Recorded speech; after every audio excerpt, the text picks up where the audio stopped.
Hello there and welcome to Sweden Steve's Bargain Beer Reviews, and I am actually going to do a review this week, not just to talk about something I've drunk before, so it's back to the proper reviews. I had a cold last week, I had a bit of man flu, bless me, but I'm over that now, so it's back to the reviews. And what do we have today? Obviously you're going to know because you've seen the thumbnail, and it is so we've got Hoegaarden. Now this came in at 79 pence per 330ml bottle. 79p. I think that's really good value. It's in date. It's well within date actually. Yeah, so it's the end of this year. Alright, so December this year. Well in. There's a cap, Hoegaarden cap. I've already got this one, so I'm not going to keep that one. And I picked up a few of these because it's been a long time. I used to love Hoegaarden. There was a phase in my life where, probably when I was getting into real ales, I always drunk Hoegaarden. Wetherspoons, because Wetherspoons used to sell it, I think, £2.50 for a pint.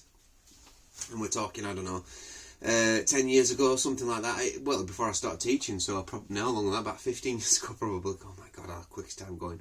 Scary. Probably maybe 12, 15 years ago, something like that. That sort of era, anyway. Yeah, and I used to drink it, and I used to think, like, I don't know, I used to think, I used to try and go for something a little bit different, and I like the fact that they used to get them really thick glasses. If you ever see an Hoegaarden glass, in fact I've got one here, this is only an half pinter as well. This is what they look like. I know I'm not teaching people how to suck eggs that don't obviously drink all the time and drink stuff, but you get really big chunky glasses like that, you know what I mean? So yeah, and a pint glass is huge. I mean, it's like you could imagine it's a pretty decent weapon. So you don't want to get into a fight where they're selling lots of Hoegaarden. But anyway, yeah. So it classes itself as a white beer, 4.9%. Now I think that used to be a little bit more. I'm sure it used to be 5 point something once upon a time. And it says here coriander and orange peel.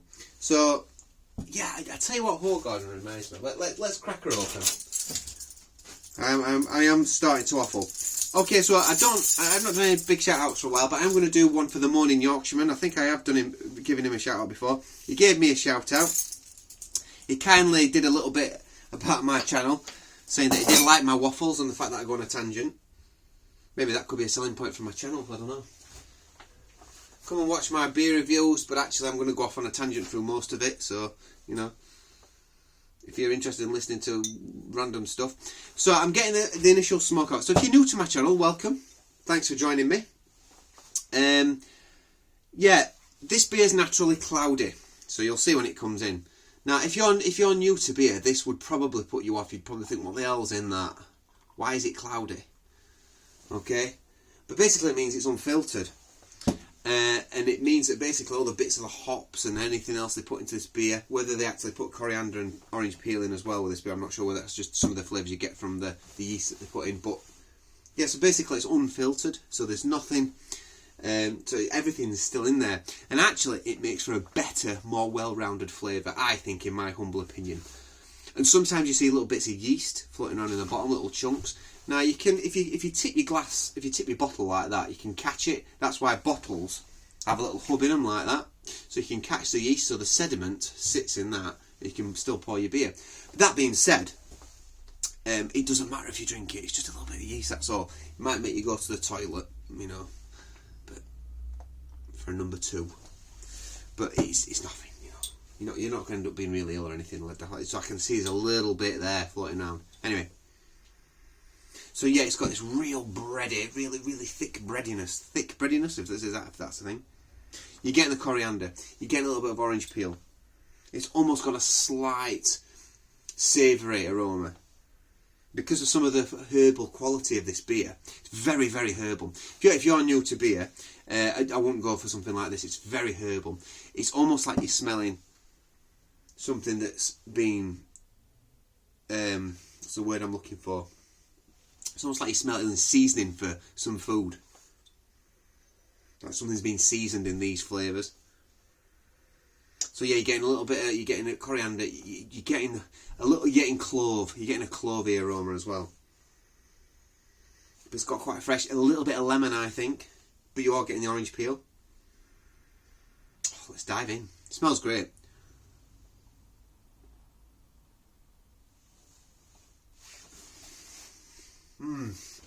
Oh, that's gorgeous. Oh, 79p for that. Wow. I changed my mind actually. If you're new to beer, just pay 79p and try some of that. Oh God, it's lovely. It's lovely. You know, it's not the body. The mouth feels lovely. The body's great. It's got this lovely orange. It's so easy to drink. It does. It's almost got a quality, and there's nothing synthetic about this beer at all. I don't think it's completely genuine. There's no like additives being put into this, or like flavourings, shall we say, that are like syrups, that sort of stuff. There may have been actual orange peel added, or there may have been coriander added. But when I think of I had some Blue Moon a while back, and that for me, I give it like a 6 out of 10. I found that a little bit disappointing. My review's somewhere in my list. This knocks the socks off it. That just knocks the socks off it. It's quite smooth. But it's a lovely all-round film. The breadiness lingers. It's got like a little bit of a biscuity breadiness that sort of fulfills your palate a little bit, and it balances really well with the coriander and the orange, and it makes for a really pleasant drinking experience. And like I say, a little bit of a cloviness. It's almost like a little bit seasonal in regards to Easter, I suppose. Like when you think about clove and cinnamon and all that sort of stuff. Now you're not getting cinnamon from this, but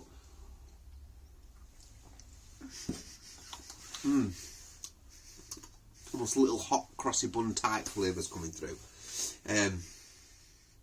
It's really nice. It's lovely. Almost a little bit of nutmeg actually. Nutmeg. I'm getting a little bit of that. I remember my Nan used to put nutmeg on, to sprinkle a bit of nutmeg on her rice pudding, you know.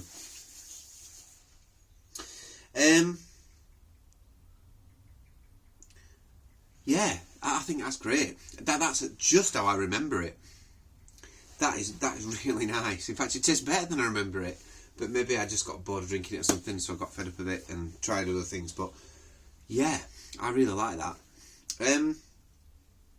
It always reminds. I tell you what, Hoegaarden reminds me of when I was a kid, and I went to Bruges with Mum and Dad when I was a kid, and that was first. I think that might be the first time they were introduced to Hoegaarden, and they drink it there, and they fell in love with it. And I remember them letting me try a bit of it, and I remember thinking, oh God, that is quite nice actually. On the back end, you are getting a slight.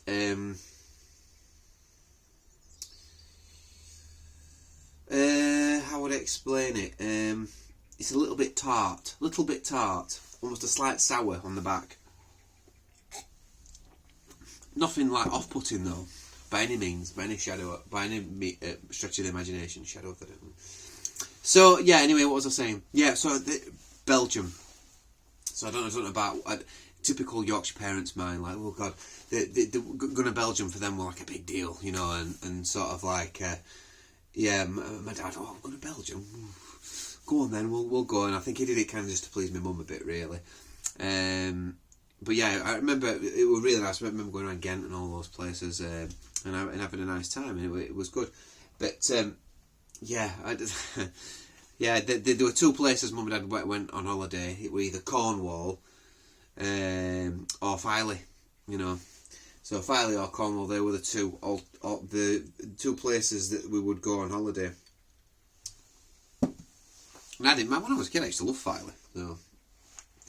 But yeah, they're never really. They're not particularly adventurous when it comes to things like travelling and holidays.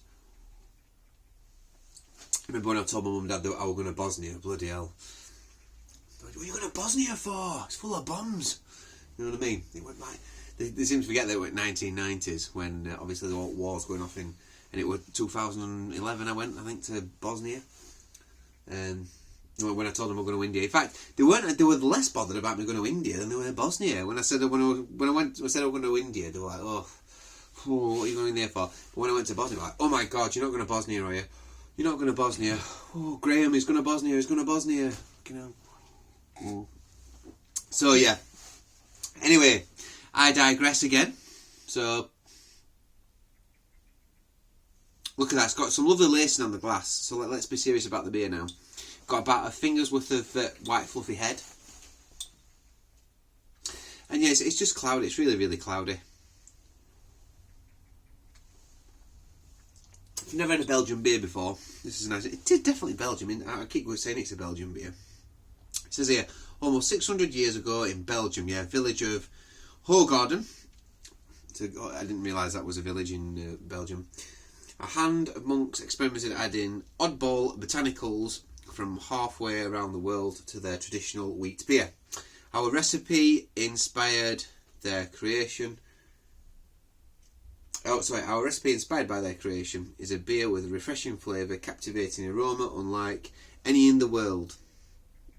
You might call it divine inspiration. We call it Hoegaarden. Even shows you how to pour it properly. There we go. It's even got the Hoegaarden glass. Some nice little illustrations at the back there to show you how to pour your beer. Which is kind of cool. I get why they've done that, because obviously a little bit like I was saying earlier about the sediment and everything, you know. But yeah, I can swig that, and yeah, it's just lovely. It's just really nice. It's nice sometimes to swish your beer.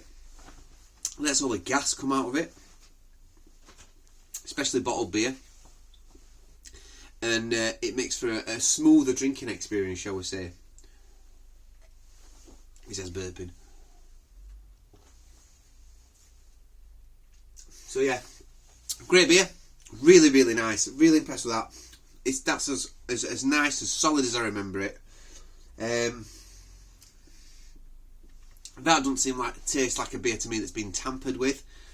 It's not something I'd want to drink all night. It is very sessionable. That being said, but would you really want to be sessioning a drink that's got orange peel and coriander in all night? It's the kind of thing that you sit at a cafe and you drink at one dinner time and you have a glass of this or a pint of this or whatever.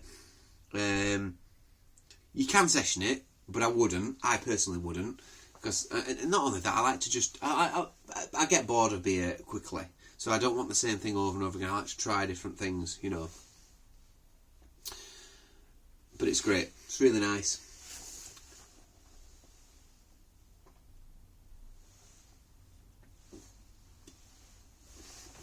Top stuff. Where am I going to give that? Scores on the board. Friggin' Steve is going to give that a 9.2 out of 10. It's an outstanding beer. It's an outstanding beer. 9.2 out of 10. There's nothing really that wrong with that. It's lovely. Really nice. For me, I do. If I'm going to be, I've got to. I suppose if I'm going to be critical, the only thing I'm going to be slightly critical about is the fact that the flavouring, the oddball flavourings are maybe a little bit too experimental for a beer to drink a lot of. But it's a gorgeous beer. It's a classic beer. I've given it 9.2 out of 10. I think it's an outstanding beer. If someone gave me a crate of those for Christmas, I'd be more than happy. Thank you very much for watching. I've been Swigging Steve. Please subscribe if you like my channel. Don't subscribe if you think it's rubbish. Add your comments. I try and get back to everybody's comments. And I'll see you on the next review. Bye bye.